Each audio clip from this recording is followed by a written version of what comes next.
There we go. I'm nodding my head to see if everything's working properly. How you doing? I should have just checked to make certain my microphone is all the way up. It is. Oh, it is. It is. I'm just checking. So how are you doing this morning? Welcome to cold Harrisburg. Right now, let me bring up the weather. I know this is kind of... Right now, outside, it is 8 degrees Fahrenheit or minus 13 Celsius. And our high today is going to be either 16 degrees Fahrenheit or minus 9 Celsius.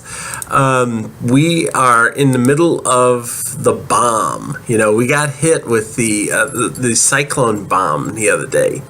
And while we didn't get hit with all the snow and crap that a lot of places to the northwest of us got hit with, it got cold here. It got real cold. So it's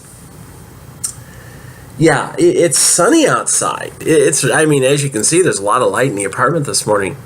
It's sunny outside. But it's just frigid as hell.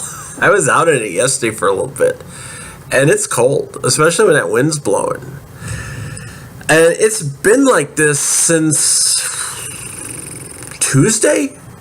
We've been getting cold temperatures for a while, but it really started getting down to single digits in the night, about Tuesday night, and it led to an interesting practice that I'm going to talk about on Wednesday. But first, writing. Yesterday I finished off the scene of the visions. I was really surprised. I actually wrote over 1,000 words. I think that's the first time in I want to say months, it really is, that I've written over 1,000 words in one day. This was also the first week where I was home alone. I stayed in most of the time. I have a lot of staples to help me through. I have a big family pack of sausage. I have a big family pack of pork chops. So I technically have almost 3 weeks worth of food right there. I actually managed to pick up 2 half slabs of ribs for about $2.50 yesterday. I found a discount grocery store, kind of like an Aldi's, but not quite, over here in New Cumberland. And I actually bought $22 worth of stuff and saved $13. So I was like, okay, well, I found where I'm going to be shopping in the immediate future. And $6 of that was liquid plumber because I've been having trouble with my sink. So they don't have any ramen, but they got a lot of cup of soup. So I have a feeling, a dozen cup of soup are in my future for lunch. Quick cup of soup, a lot of water. I've been drinking an enormous amount of water. I've been going through probably 2 quarts of water a day. I did that before when I was off work because I found water while you're going to the bathroom constantly, it suppresses your appetite, and it also keeps you hydrated, which is good. So, so far I haven't heard anything. I've sent out a couple of resumes, nothing major. And this week will be the week that I really got to start hitting it. Plus, there's a possibility I'll play both the Powerball and Mega Millions tonight. And there's always a possibility I'll win them both and become an instant billionaire, Boy, wouldn't that be fun? Yeah. I know my soon-to-be ex-wife would love that. I want half! Yeah, I had to deal with her lawyer this week, and that was not a lot of fun. No, it was not. Anyway, I also found out today the company that held my contract, not the state, but the actual consulting firm that I work for, sent me a notice telling me to put in my time this week, which leads me to believe that no one has notified them that my contract wasn't renewed. I don't get that. So, there's a big snafu on somebody's part. If not, you owe me a week for work. Assholes. Give me my money. So, yeah, I don't know what's going on. I had a couple of people. I'm hesitant to ask the people I know that are at work to say, hey, did they fill my position or is it still open? Because in a way I don't really want to know. I don't know why they got rid of me. I can guess. I know I wasn't getting along, let's put it that way, with my boss of late. Even though our exchanges were somewhat cordial, I could tell that he was probably getting a bit exasperated with me, as I was with him, because I have made comments in the past that his specs sometimes were kind of shitty. And he was making comments that I wasn't learning the system, and I have explained to him on several occasions, it's hard to learn a system when all you're doing is rote work. And you're not learning it by going out and actually doing stuff on your own. I'm just going to say this the one time. I felt as if my tenure there was, for a large part, wasted. I mean, I have designed large systems by myself, written by myself, used functionally through a company that had over 500 people. And yeah, one of the best things I ever did when I was at Solaire, which was the company I was at for 13 years, was I actually wrote an engineering blueprint checkout system. And I did so by working with 4 engineers. If you know anything about engineers, they're not always the easiest guys in the world to work with. And I will say guys, because at that time, everybody we had who was an engineer at Solaire was a guy, So they're not always the easiest to work with. And in fact, one of the engineers he was rather, if he didn't like you, you knew it right away. He didn't waste any time telling you. So we worked together. There was 4 of us, 4 of them and 1 of me. And we worked together to put the system together. They helped me develop the specs, and we went over and over and over them again. It took a couple of months to do it. And when the project was done, a couple of the engineers actually went to their boss and said, hey, that was the first programmer we've ever worked with who understood us. And that got back to my boss, and my boss let me know, and he was actually rather pleased with the outcome, because he said, that really makes us look good.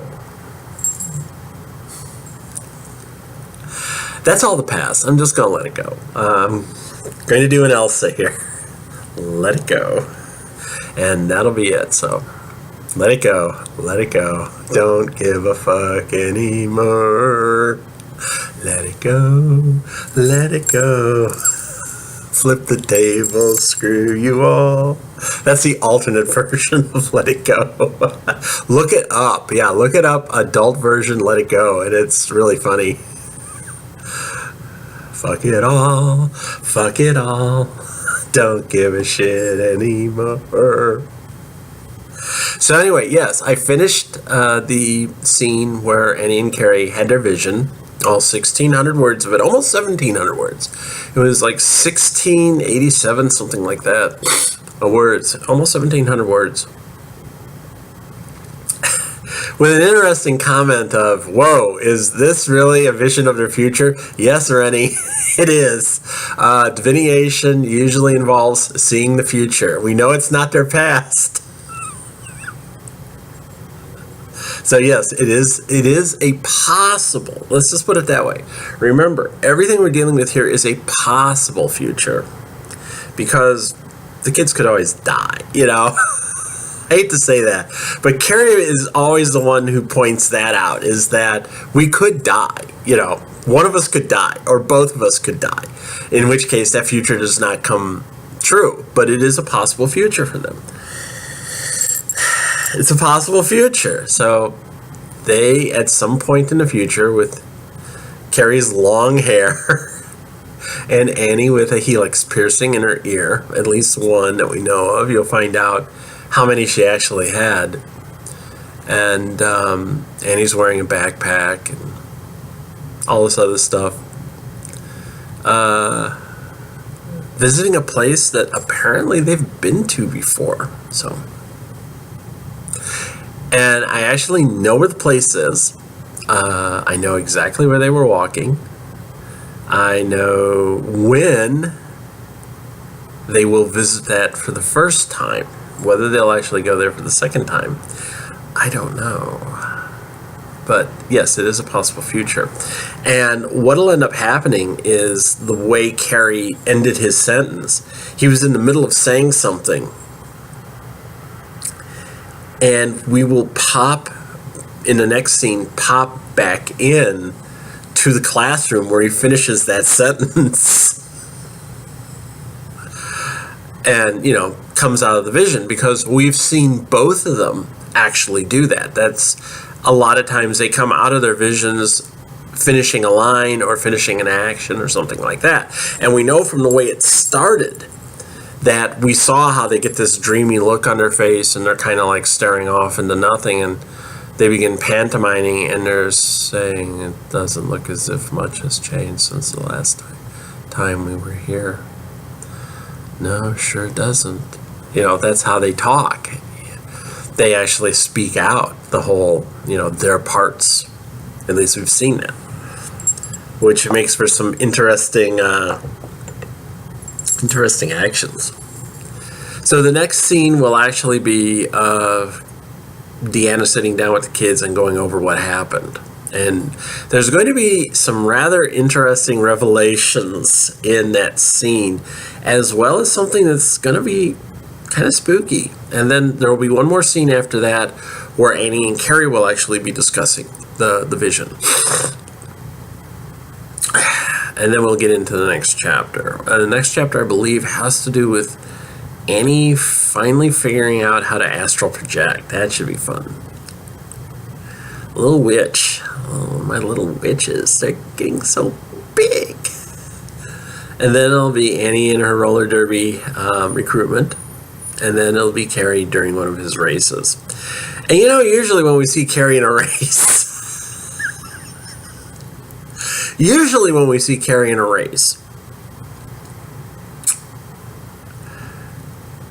there's often a common denominator in those races. And it usually involves a lot of ooching and ouching. So there's a good possibility we're going to see Carrie get wiped out. We'll catch up on what Carrie is actually doing in the Sea Level season. But there'll be a bit of ooching and ouching. And I need to actually I need to go through and start figuring out all of the races that have occurred so far this season and figure out where Carrie's ranking is. I actually want to figure out the ranking for the top 10 flyers. And figure out how they've actually done so that I can tell where they are. That's going to involve a lot of work. But I know, on Sam Hain, everybody races 3 times. And then during the rest of the time, it's usually 2 covens race, and then there's a grand melee for 3 covens. So we'll figure this out. I know when racing season starts, so I can figure out his ranking. Yeah. The things I do for a story. Oh my gosh. It's going to be fun. I'll probably have to put a spreadsheet together and do every race and figure out who did what. Why am I doing this? I don't know. Why am I doing this? Why do I put so much effort into this writing? Wait till Annie's doing roller derby. Oh, God, wait until she's doing roller derby. That poor girl is going to get hurt. Yes, she will. Annie's going to get a few of the same injuries I've gotten. I've had 2 really good injuries. I tore the plantia on the bottom of my right foot a month into my training. Tore the plantia on the bottom of my foot. And pulled a muscle in my right thigh. That was the one I did like a month ago where my coach thought I actually broke my leg. I actually had a near injury where I did a hit on somebody, and as I was going down, I was trying to stop myself from going down, and I could feel my right leg, the lower portion of the leg starting to torque, twist like this. I could feel it twisting, and I knew instantly, oh, it's 10 o'clock. I'm supposed to be at practice in York. Sorry, not going today. And I knew instantly if I didn't do something in like the next second, I was either going to snap my ankle, snap my leg, or snap my knee. So I just kicked the foot out, because what had happened was my skate had planted on the ground and wasn't moving, but my leg was and my body was. So I just kicked my leg out. I actually lifted the leg, and the skate flung out like that. I was putting that much torque on it. So I would have broken my leg if I hadn't done that. I'm pretty certain of it. I'm pretty certain my leg was the part that was going to break. I think I was going to end up snapping one of the bones in my right leg. And that pretty much would have been derby over right there. Yeah. Like I said, in the time I've been in derby since the end of May of 2017, I have seen 2 broken ankles. I've seen a broken wrist. I have seen bruised, possibly broken ribs. I myself have had a bruised rib that was so bad it hurt to inhale. I've torn my plantia. I've severely pulled a thigh muscle. And I have seen torn ligaments both in a shoulder and in an ankle.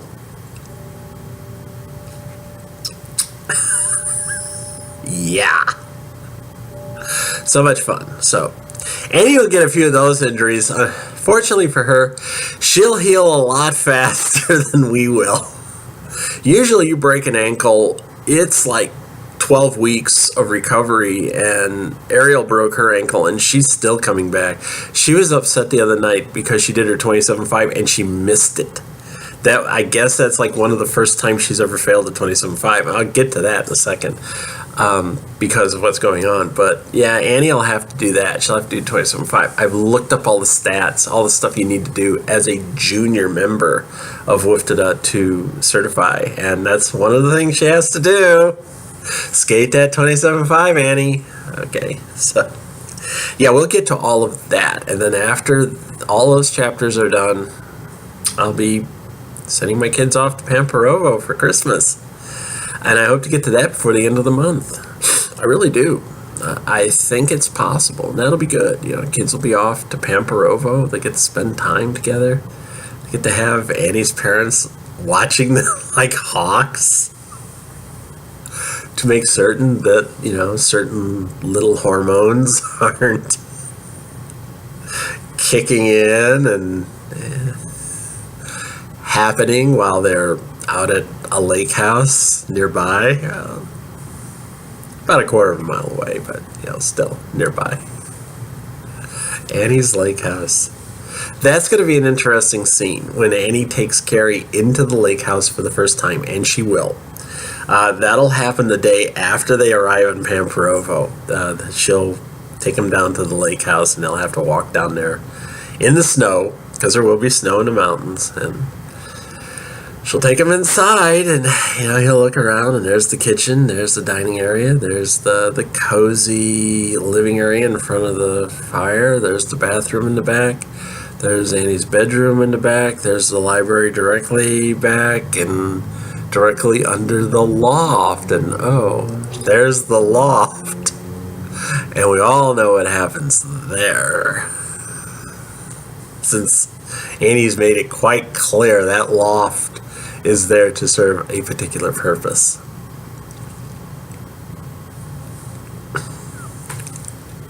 This girl has everything figured out. So,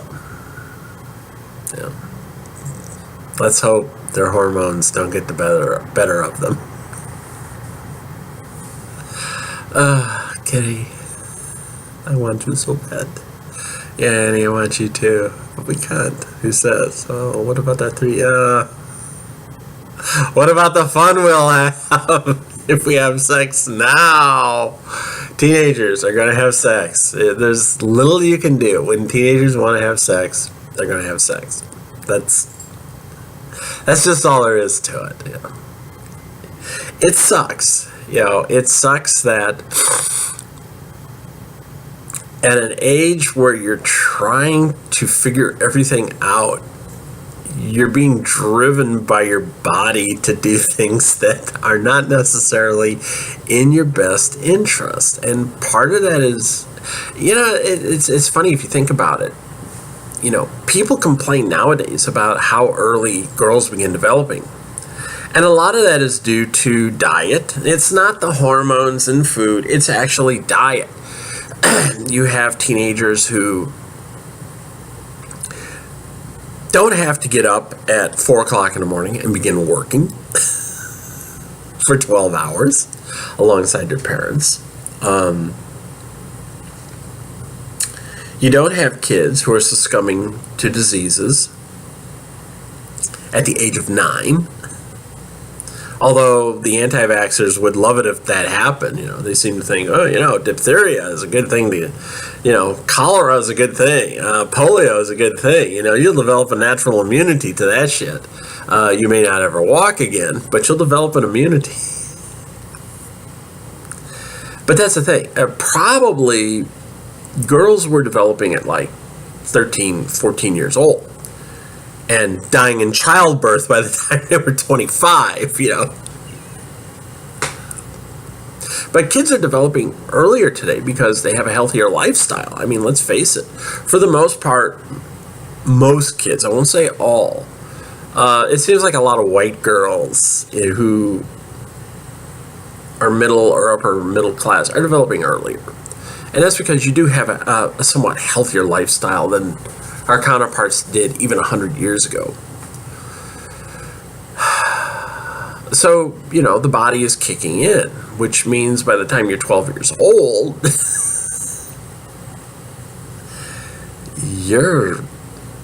you're ready. Your body is ready to do things. You're not emotionally set up. And this, it really does go back to the time when we are kind of animalistic. Let's face it, we are a mammal. And, people got it on when they were teenagers because by the time they were 30, they were old and they were dying. Seriously, when you think about it, like the Middle Ages. You got married when you were like 13 years old. You had a family when you were like 15. The wife was usually dead by 25. And the husband probably worked himself to death by the time he was 35, Dying in childbirth was a big deal. It happened. So, our poor little witches, they got all this magical energy running through their body. So it's accelerating their growth process while at the same time kind of freezing them out. Because remember, they're going to still kind of look like teenagers when they're in their middle 20s. It's not going to be until they get to like their 30s that they're going to start looking like they're about 21, 21, 22 years old. So it's renewing their bodies, but at the same time, it's maturing them much faster. it's a double-edged sword. It sucks. My poor kids. So anyway, yeah, today, what have I was, like I said, my alarm just went off. I'm supposed to be in practice. Sorry, no practice today. I decided I was going to take it easy.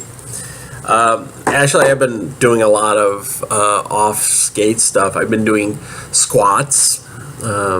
Week and a half ago, Ruby Recker down in York worked with me, and she said, I want you doing 10 minutes of squats every day off skates. Now, a couple of days when I went and did open skates for like 2 hours, and I was doing a lot of squatting. I did an enormous amount of squatting. I kind of slipped a little bit on the off skate squats. And last night really was the first night I didn't do them off skates. So I'll make up for that today by doing 15 minutes later, probably sometime tonight. And I've actually gotten to the point where when I squat down, I put my arms back and down. And when I squat down, I can now get to the point where I can actually almost touch my ankles, which is something I never could do before. And that was something she had me doing on skates the first night. And she said, I want you to reach back and touch your ankles. And I couldn't do it. And now I can almost get down there. And that's just after a week and a half. I wish I was after a week. And she had said, after 2 weeks' time, you'll see a definite improvement in your stance and how you skate, and I'm beginning to notice that. Today we're going to have a bearing cleaning party. I'm going over to one of my teammates' houses, and we're going to have a bearing cleaning party. We're going to take the bearings out of our skate wheels and clean them.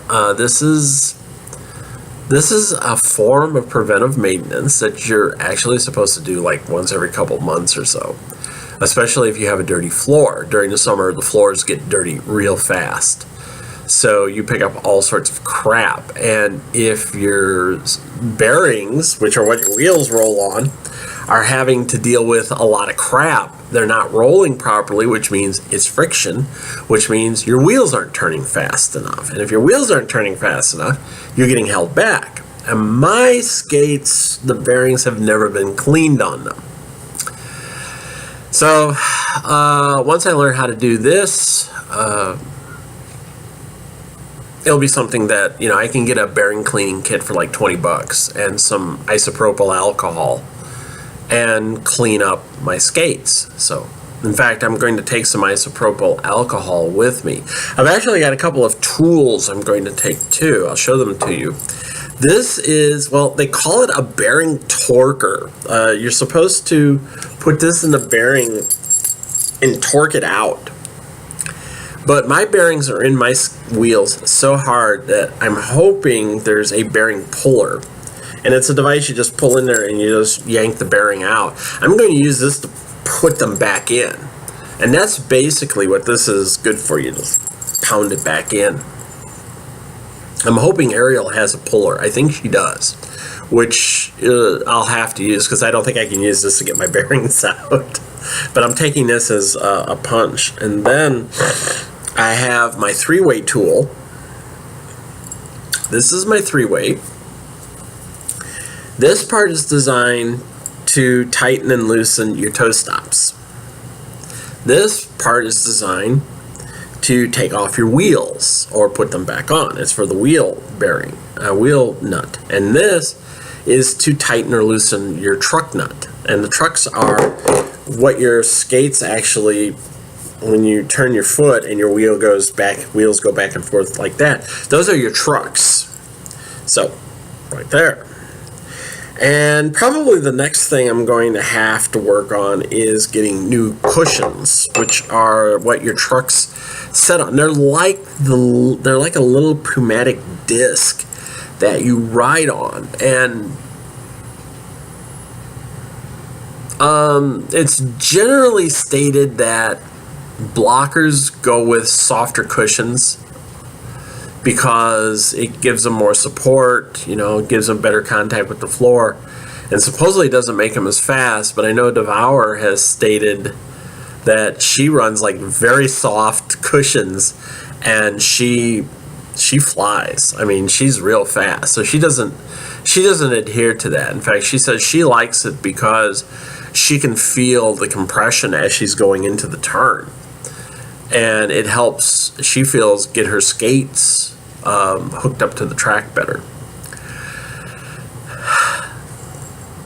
You know, our skates are actually our primary piece of equipment, and it's like a car in NASCAR. If you have a shitty car, you are going to have a shitty race. Well, if your skates are not up to par, everything adjusted properly, you're going to have a shitty bout.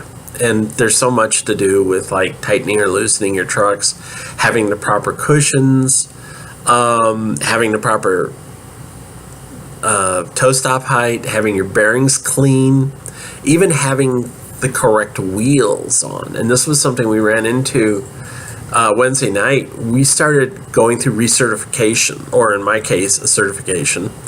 And it's a big month-long push to see where everybody is at in terms of your abilities. Everybody is having to do this, even the certified skaters.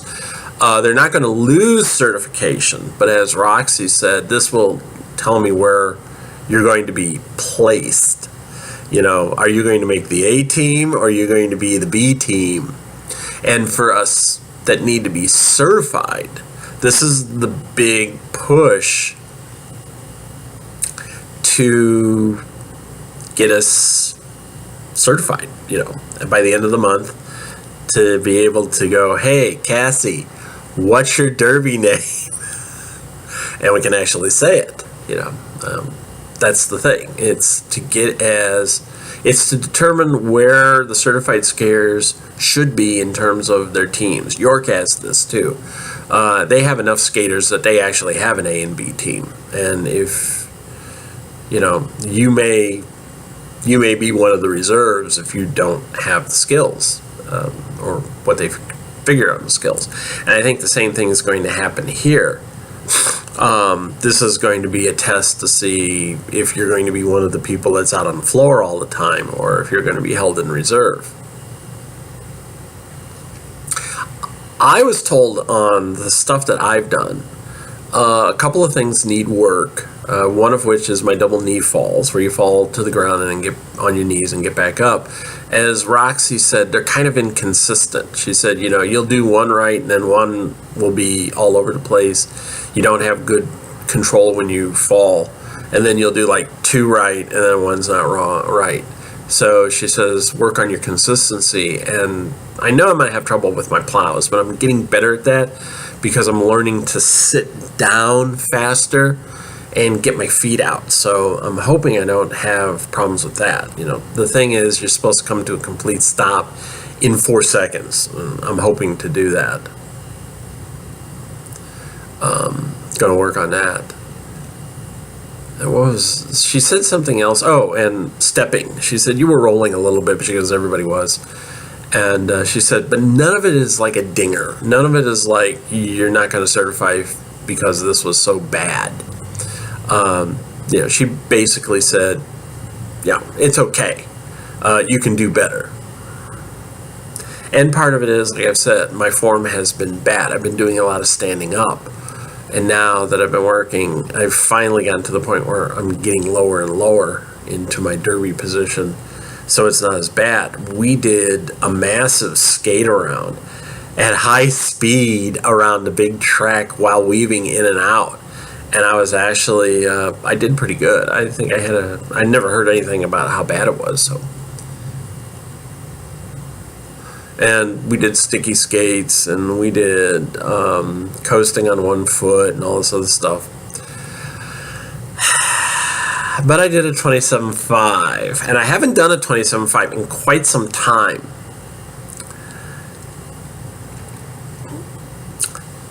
It was cold. And the floor was slick, and I am running very hard wheels. Now, here's the thing. When we were doing our cardio earlier in the evening, when the floor was still kind of warm, because they had just come off, I think, an open skate or something like that, and the floor was actually kind of warm, I was working on my crossovers, And it was actually, I told my partner, Unchained, who you've seen her and I coming out of the water together. I actually told her, I said, I think this is the first cardio I've done where I did mostly crossovers. I was really doing it, and I was getting a good speed, and I was kind of keeping up, if not, going pretty fast.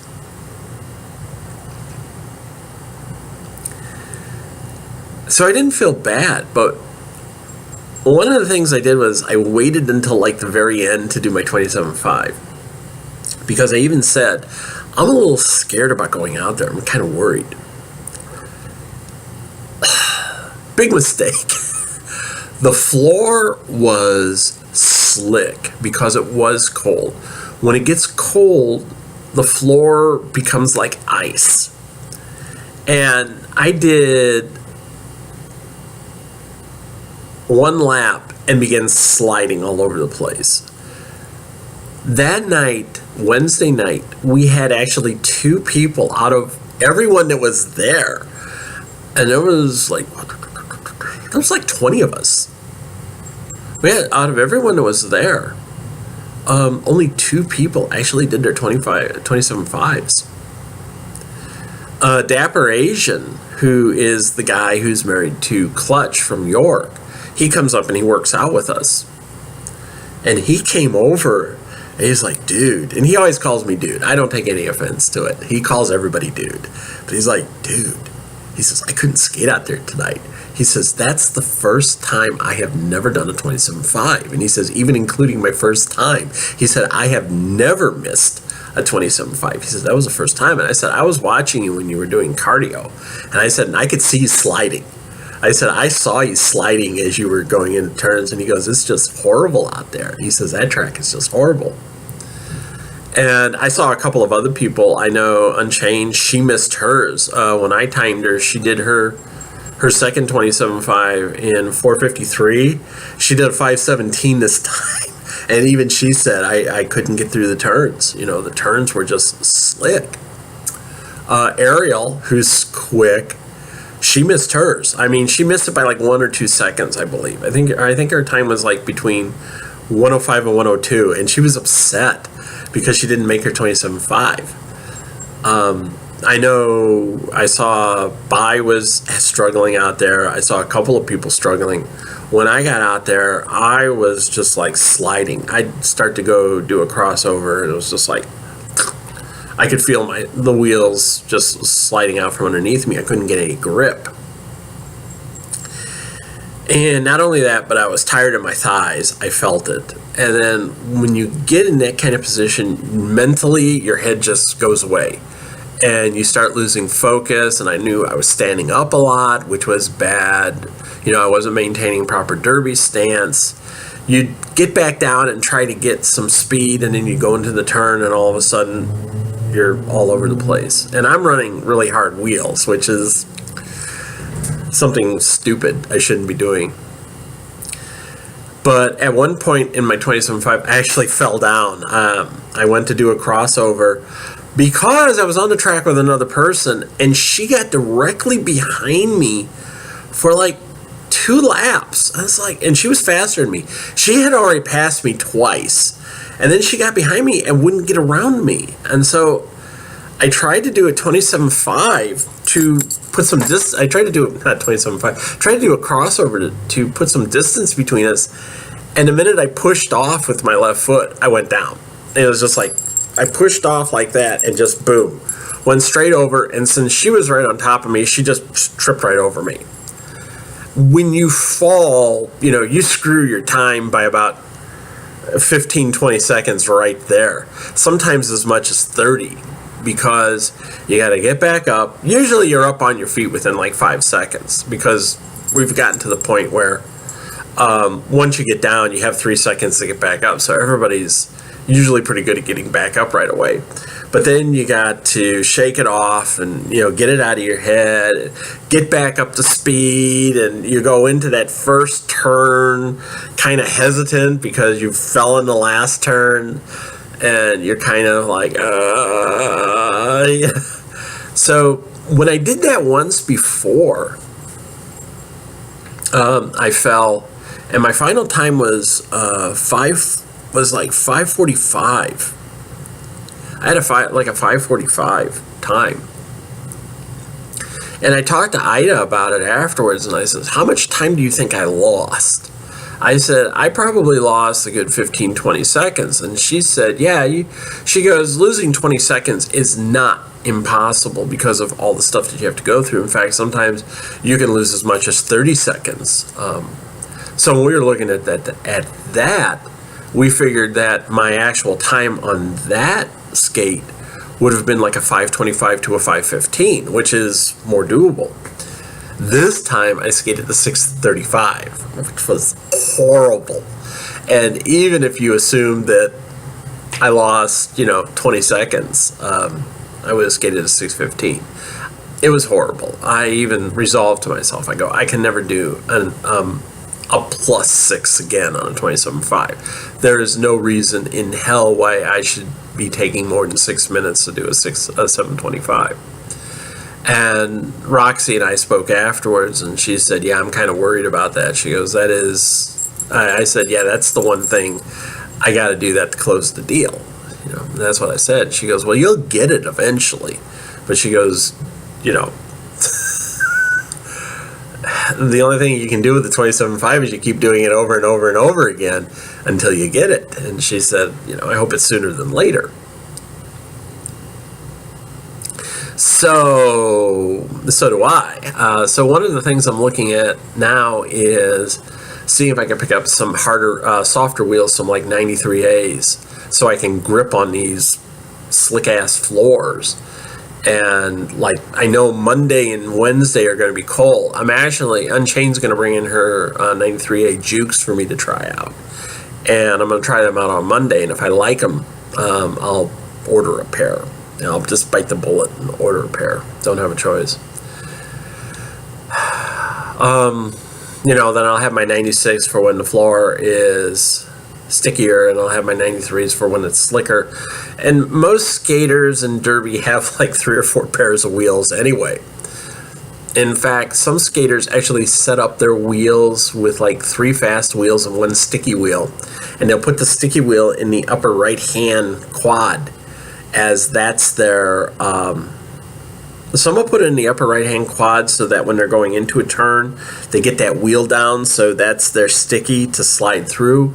Some will put it on their front left side, especially on the left skate, so that when they're kicking off on their crossover, that sticky wheel is the last one that leaves the floor, because that's technically how you should do it. So they've got that stickiness. It'll be like on the right skate, the right front is the sticky wheel. On the left skate, the left front is the sticky wheel, because you have the grip going into the turn, and then you have the grip as you're kicking off for your crossover. It's like setting up a car for NASCAR. It really is. I've seen some rather interesting wheel setups for skaters. So I'm looking at getting some 93As and some good bearings, clean bearings. I'll keep my bearings clean. I'll probably get a bearing cleaning kit, so like once a month or once every 2 months I can clean my bearings off and keep my skates fast. The other thing I'm looking at is I'm probably going to do open skate tomorrow, and then I'm going to work on speed, which may not be easy to do given if there's a lot of people there. I got to dodge them as I'm going along, which is actually good practice. But I figured out skating the big track, the width of the track, the main track I compete on, is about 6/10 the length of the big track. The width of the track is 180 feet.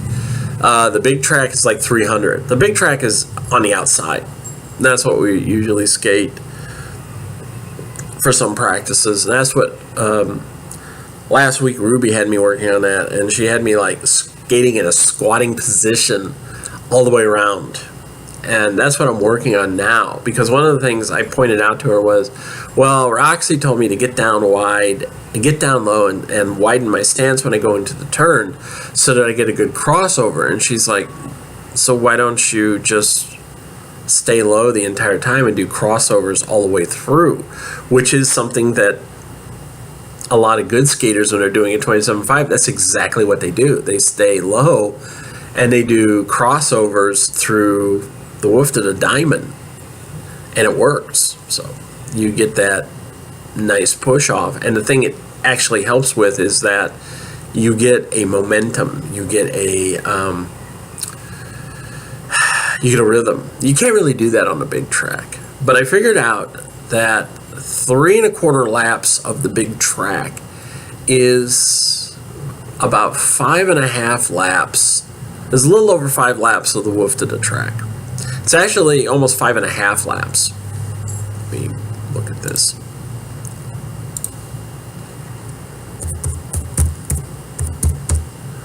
Yeah. 3.25 laps of the big track is 5.417, or actually 4.2 of the Woofta. And in 1 minute time to do a 27.5, you have to skate 5.4 laps. So that's on speed right there. So if you can skate 3 1/4 laps of the big track, which is, in case you're wondering, that's about 1,000 feet. In 1 minute, you are on pace to do a 27.5. So that's my new goal that I'm working on, is building up the speed to be able to skate, 3 1/4 laps in 1 minute. So I'll be doing some speed times, getting down low, setting back on my heels, and just going as fast as I can. And it's not so much you do it one time and then go, yeah, I got it. The idea is it has to be repeatable. Go out, do it, then skate a little bit more, maybe 20 minutes or so at a leisurely pace, then go out and just do it again. If you can repeat it 2 or 3 times in a row, then you're on track to actually do your 27.5, and then work up to 2 minutes to do that, and then work up to 3 minutes. And the kicker is, if you can skate 10 laps of the big track, 3,000 feet, in 3 minutes, 1,000 feet a minute, that is the equivalent of skating 16.7 laps in 3 minutes on the Woofta.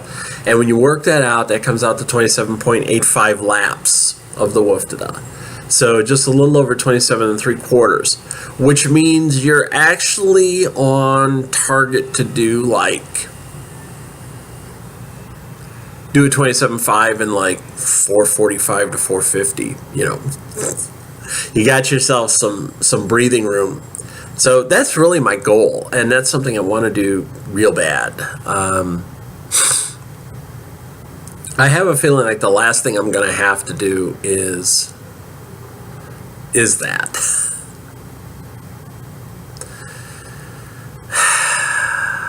I did have Ida say that she had to applaud my commitment. The things that I've done to get better, work hard, know what I need to work on, do practice at York, come in and do off skates, come in and do open skate. She said, I have to commend your commitment to get on the team. Because it is something I want to do real bad. And I'm keeping my fingers crossed, because as Unchained told me the other day, she says, you have to certify because I want you to be the oldest certified skater on the team. Right now she's the oldest, and she says, I want you to be the oldest skater. So I said, I'll do it. Don't worry, I'll get there. She keeps telling me, she says, you'll get there. And I've had the other people tell me the same. They go, you know what you need to do. You'll get there because you're working to get there. And that's important. It's just like writing. If you want to write, you have to do it. You have to work at it.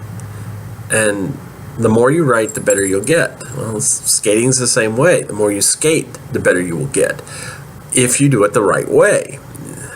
And you have to learn to improve as you go along. Just as a writer, you have to learn to improve. I had someone I ran into who I hadn't seen in about 4 years who actually told me, I expect you to be a much better writer now because you've been writing for 4 years. So, and it is true.